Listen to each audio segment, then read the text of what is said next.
happy to be here today, and in fact, I'm very much looking forward to the panel to learn even more from the experts in the field. But maybe if I can take a couple of minutes of your time to kind of share with you how we view this space and its impact on not just our industry, but I think the global economy overall, right? In our view, every couple of decades, every 20 years, some tectonic shift happens in technology that kind of changes the way that we work with tech and systems overall. It was the mainframe. 20 years later came the PC revolution. 20 years after that, the mainstay internet that we know today. And we firmly believe that blockchain and AI is going to change and is changing the way that we work with data, we consume data, but also how data is processed and ultimately consumed all over the world. And I think this is something that is inevitable in most, if not all, economies, but ever more so in ASEAN, because ASEAN, as a 10-member state coalition with about 680 million population, largely young, digitally savvy, guys who have the Facebooks and TikToks and or maybe what I call Twitter, but obviously the younger generation knows as X on their phones. That's going to change even more. But where we see the real opportunity and focus is that it's probably come to an inflection point that governments and enterprises have already mustered the courage and the internal experimentation to be able to embark on this transfer of technology or change in technology.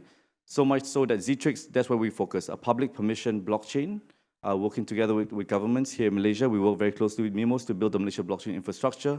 In China, we work directly with the ministry that operates a national blockchain infrastructure there. And I can tell you that, objectively speaking, China is miles ahead of everyone. There is no guesswork, there's no statistics and forecasting in play in China. Everything is entirely and truly data-driven.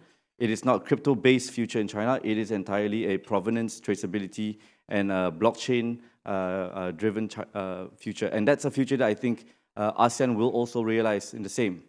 And I think we will see that the innovations in the East and West will converge, but even more so the role of an ASEAN, because there is a global South, and that is the not insignificant representation of the global population.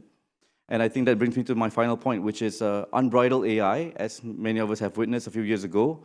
Tay, when unleashed onto the internet population, or rather the internet Twitter sphere population, became, to quote a foremost news outlet, a racist bigot within 24 hours. And so unbridled deployment of AI, I think, is not serving most, if all, or any of our interests, which is why we believe that the underpinning of any AI technology will undoubtedly include the underlying biases and cultural norms, and that's even more so why ASEAN should be the testbed and sandbox for all of these, because with 10 member states, with differing cultures, economies, and also languages, that we can be a testament to how AI can actually quite literally take down and kind of permeate across borders. So without further ado, I'm standing between you and the next panel, but please enjoy the breakout session, and we look forward to networking with everyone right after the panels. Thank you.